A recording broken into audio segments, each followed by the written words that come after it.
ഇവനിൽ നിന്നും ചില ഇമ്പോർട്ടൻ്റ് ഇൻഫർമേഷൻ കിട്ടിയിട്ടുണ്ട് സാർ. മിഷൻ 2009 എന്ന് പേരിട്ടിരിക്കുന്ന ആ പ്ലാനിന്റെ കൂടുതൽ ഡീറ്റെയിൽ ഒന്നും ഇവനും അറിയില്ല. പക്ഷേ ഇവന്റെ കയ്യിലുണ്ടായിരുന്ന ഒരു പെൻഡ്രൈവിൽ കറാച്ചിയിൽ നിന്നും പ്രത്യേക ട്രെയിനിങ് നേടി ഏതോ ഗൂഢലക്ഷ്യവുമായി ഇന്ത്യയിലെത്തിയ ചിലരുടെ ഫോട്ടോസ് ഉണ്ടായിരുന്നു. മിസ്റ്റർ മേനോൻ. Yes sir.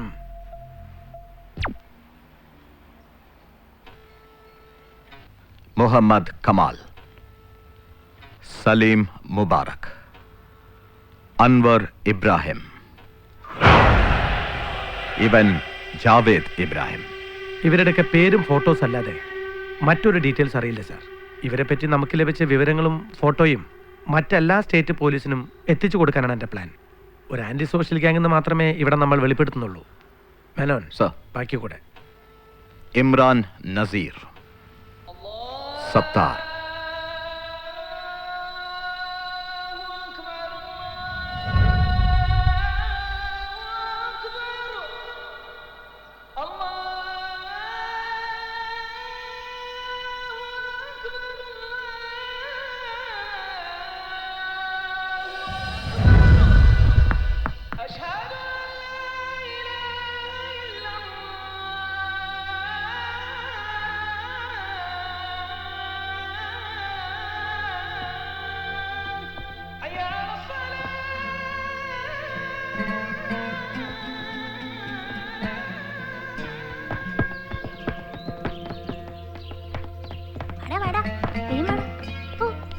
കണ്ടില്ല.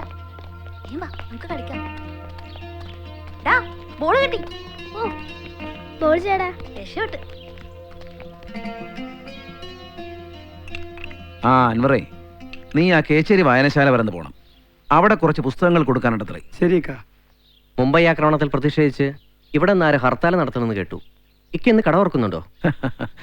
റോഡ് സൈഡിൽ പഴയ പുസ്തകങ്ങൾ വിൽക്കണം. നമുക്ക് എന്ത് ഹർത്താലും ബന്ധും. ഇനി അഥവാ ആരെങ്കിലും കച്ചവടം നിർത്താൻ പറഞ്ഞ പൂട്ടി കെട്ടിയെങ്കിൽ പോരും. അത്ര തന്നെ. അങ്ങനെയാണെങ്കിൽ പോണ്ട.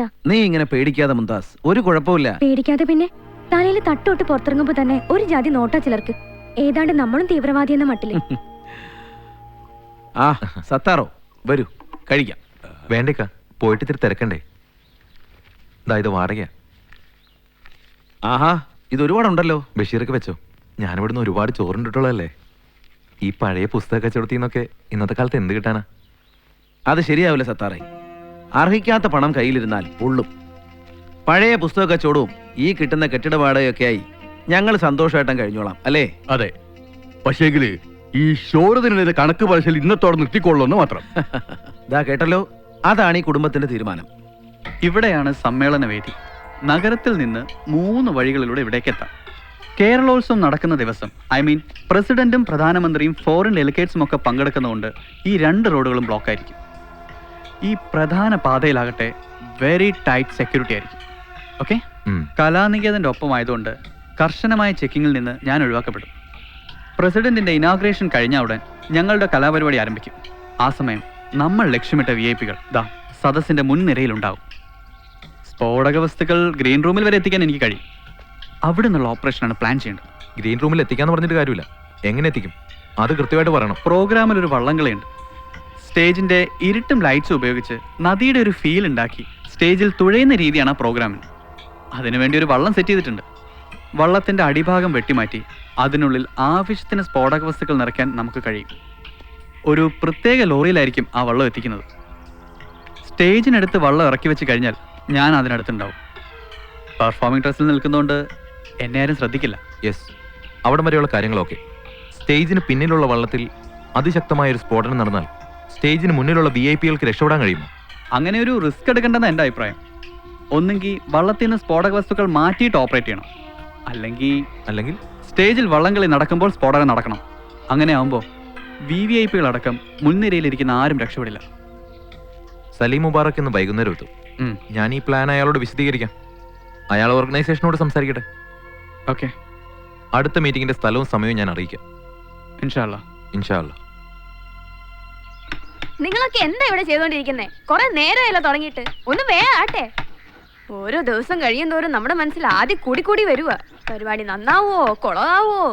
ഇവിടെ ചിലവർക്ക് ഒരു ചൂടുമില്ല. എന്താ കുട്ടിയെ, ആർക്കാ ചൂടില്ലാത്ത? എനിക്ക് തന്നെ, അല്ലാതെ ആർക്കാ? ഈ പരിപാടിയെ കുറിച്ച് കുറച്ചെങ്കിലും ഉത്തരവാദിത്തം ഉണ്ടായിരുന്നെങ്കിൽ ഈ പണിക്കാരിങ്ങനെ കൊട്ടിക്കൊണ്ടിരിക്കുവോ? കളരിപ്പയറ്റ് അവതരിപ്പിക്കാൻ വന്നാൽ റിഹേഴ്സലിന് വരാതെ ചുറ്റിയടിക്കാൻ പോവോ? എന്തിനാ അധികം പറയണേ? കഥകളി വിദ്വാൻ ഇങ്ങനെ ഏത് നേരം നോക്കി ചോപ്പിച്ചിരിക്കോ? ചിരിക്കണ്ട, നാട് മൊത്തം തുപ്പലുകൊണ്ട് അഭിഷേകമാവും. ഡ്രസ് ചീത്തയാക്കാണ്ട് എണീറ്റ് പോടി. എൻ്റെ കുട്ടിയെ സെറ്റ് പണിൻ്റെ കാര്യം സംശയ. ചുരുങ്ങിയ ദിവസം കൊണ്ട് തന്നെ സന്ദീപ് കളരി ചിട്ടപ്പെടുത്തി കഴിഞ്ഞു. എൻ്റെ കാര്യം അറിയാലോ. കലാമണ്ഡലം ശങ്കരൻ നമ്പൂരിന് പകരം കലാമണ്ഡലം ഭീമൻ നമ്പൂരി എന്നാ എല്ലാവരും പണ്ടേ എന്നെ വിളിക്കുക. എനിക്ക് എന്തിനാ റിഹേഴ്സൽ? ദേ വരുന്നു കളരിയാശാൻ, തച്ചോളി മരുവൻ സന്ദീപ്. ഇയാൾക്ക് എവിടെയും പോണോന്ന് വെച്ചാൽ പറഞ്ഞിട്ട് പോക്കൂടെ? അപ്പൊ പോയതല്ല, പറയാതെ പോയതാണ് കുറ്റം അല്ലേ? പറഞ്ഞാലും പറഞ്ഞില്ലെങ്കിലും എനിക്കൊന്നുമില്ലേ. അച്ഛൻ അന്വേഷിക്കുന്നുണ്ടായിരുന്നു. പറഞ്ഞേക്ക് പാടി. ആ വളരെ ആശാൻ അന്വേഷിക്കുന്നുണ്ടായിരുന്നു. ആര്? അതിപ്പോ അച്ഛൻ അന്വേഷിക്കണമെന്നാ മോള് പറഞ്ഞത്.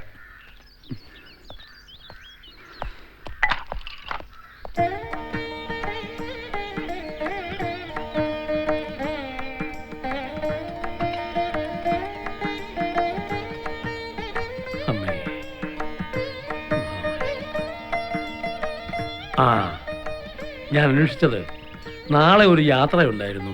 ദൂരയാത്രയ്ക്ക് ഞാൻ സ്ഥിരമായിട്ട് വിളിക്കുന്ന ഒരു ഡ്രൈവർ ഉണ്ട്. പക്ഷെ അയാൾക്ക് നല്ല സുഖമില്ല. സന്ദീപിന് ബുദ്ധിമുട്ടില്ലെങ്കിലേ. എന്ത് ബുദ്ധിമുട്ട്? ഞാൻ ഡ്രൈവ് ചെയ്യാം. ഓ, അപ്പൊ ആ പ്രശ്നത്തിൽ നിന്ന് താനൊരു കുടുംബാംഗത്തെ പോലെ ആയതുകൊണ്ട് എല്ലാവർക്കും സന്തോഷമായിട്ട് പോയിട്ട് വരാം. പ്രസാദം.